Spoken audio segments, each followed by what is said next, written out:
Assalamualaikum warahmatullahi wabarakatuh. Halo Gunfire.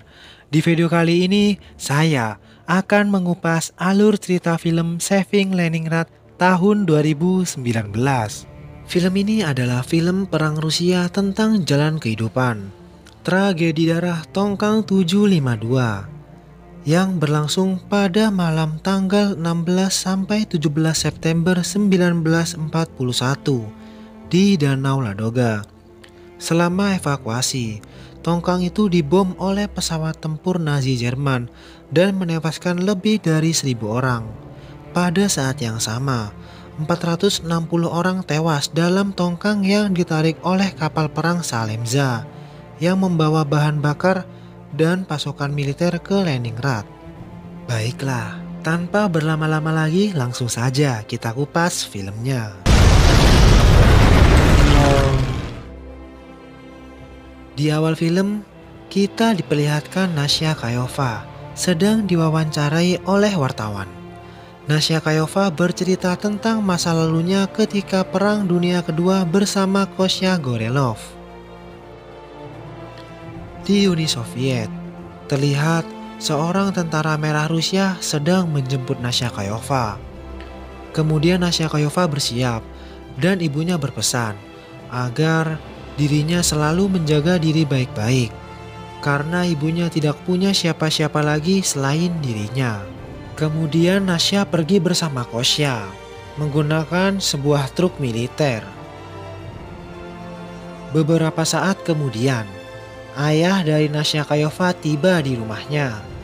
Kemudian ibunya menyambutnya dan berkata bahwa Nasya Kayova baru saja pergi bersama pacarnya, seorang tentara merah Rusia. Seorang jenderal Nazi Jerman sedang menyusun rencana untuk menguasai Leningrad. Menurut dirinya, seluruh kota sudah dikepung dan terdapat lebih dari 2 juta orang di Leningrad saat itu. Nazi Jerman juga sudah memblokir seluruh armada Rusia di sana dan belum bisa menguasai jalur evakuasi Rusia di Danau Ladoga, sebuah danau yang sangat besar. Di danau tersebut terdapat beberapa kapal tongkang untuk mengevakuasi para korban perang.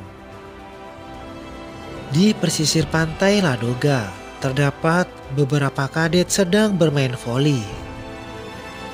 Di ruang rapat kadet, seorang kapten pertama Gorelov sedang mengadakan rapat untuk mengevakuasi warga sipil dan para tentara.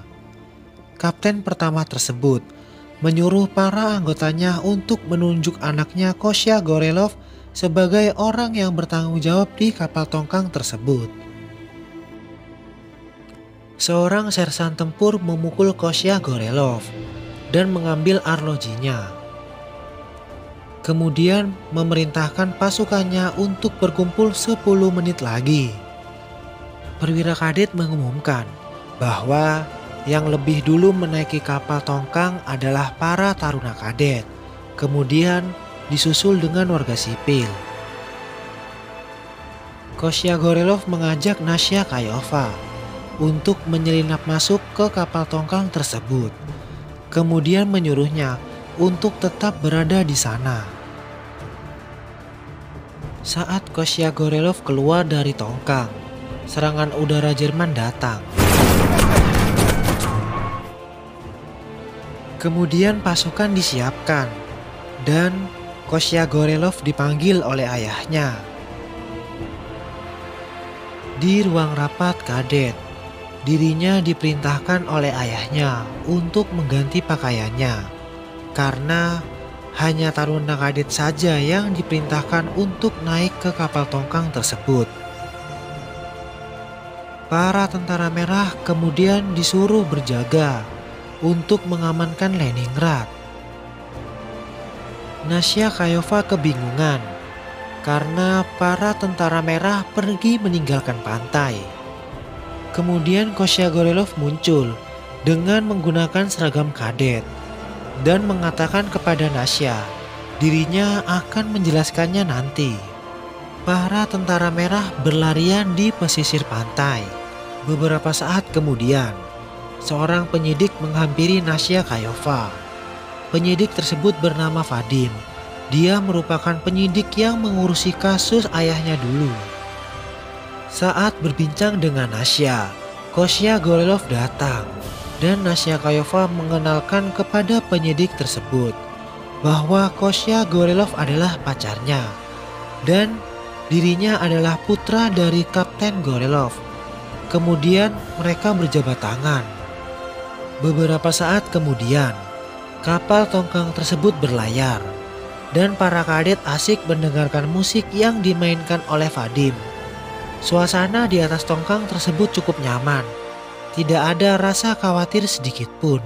Nasya mengira bahwa Kostya keluar dari tentara dan menjadi seorang taruna kadet dengan alasan takut. Padahal sebenarnya Kostya memakai seragam kadet disuruh oleh ayahnya untuk menemani kapal tongkang tersebut berlayar. Di pesisir pantai, terlihat para tentara merah sedang mendapatkan pengarahan dari seorang kapten. Para tentara merah diperintahkan untuk mempertahankan Leningrad dari Nazi Jerman. Beberapa saat kemudian, para tentara merah pergi menggunakan kapal kecil ke perbatasan Leningrad yang telah dikuasai oleh Nazi Jerman. Saat tiba di perbatasan, suara ledakan dan peluru yang keluar dari senapan mesin membuat para tentara merah berjatuhan. Kemudian sersan tempur berusaha menembak tentara Nazi yang menembakinya dengan senapan mesin. Tembakannya tepat sasaran dan membuat tentara Nazi tewas. Para tentara merah tetap menyerbu, walaupun tentara Nazi sudah menembakinya dari atas. Perlahan-lahan, para tentara merah bergerak dan berhasil naik ke atas bukit dan menguasai wilayah tersebut. Di kapal tongkang, Kostya Gorelov dimarahi oleh seorang penyidik karena dirinya bukan seorang taruna kadet, melainkan dirinya adalah seorang angkatan darat. Dan akhirnya, tentara merah berhasil menguasai perbatasan. Kemudian para tentara merah pergi ke tepi pantai untuk dievakuasi. Pada malam hari, kapal tongkang tersebut mengalami badai dan terlihat Kostya Gorelov sedang terikat di sebuah tiang penyangga. Kostya meminta tolong agar dilepaskan talinya. Kemudian terlihat seorang wanita tua pergi melepaskan ikatan tali Kostya. Dan akhirnya Kostya bebas. Kemudian Kostya menyelamatkan seorang wanita yang hampir terlempar ke lautan. Saat Kostya menyelamatkannya, Nasya Kayova melihatnya dari atas tongkang. Suasana di atas tongkang semakin tidak terkendali akibat badai yang semakin kencang. Salah satu kadet memberi morse kepada kapal perang Salemza bahwa kapal tongkang tersebut sudah dipenuhi air. Kemudian ABK Salemza menjawab morse tersebut dan diperintahkannya untuk memompa air keluar dari kapal tongkang. Dan akhirnya Kostya Gorelov ditemani para taruna kadet untuk memompa air keluar dari kapal tongkang tersebut. Beberapa warga sipil memainkan biola di palka dan membuat suasana menjadi tenang.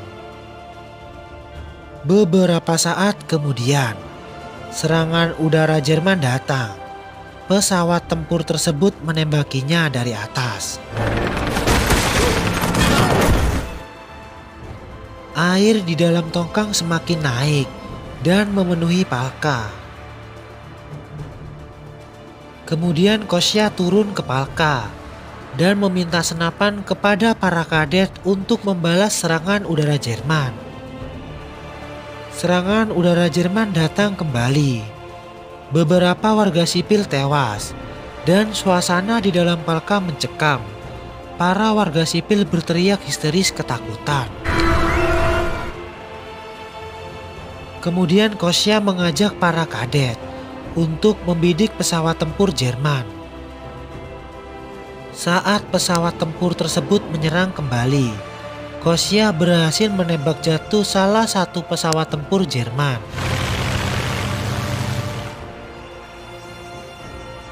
Kemudian air di dalam Palka semakin tinggi. Perwira kadet memerintahkan untuk membuang barang-barang berat ke lautan. Selanjutnya, satu persatu warga sipil dipindahkan dari Palka menuju ke ruangan perwira kadet. Beberapa saat kemudian, pesawat tempur Jerman menembakinya kembali dari udara.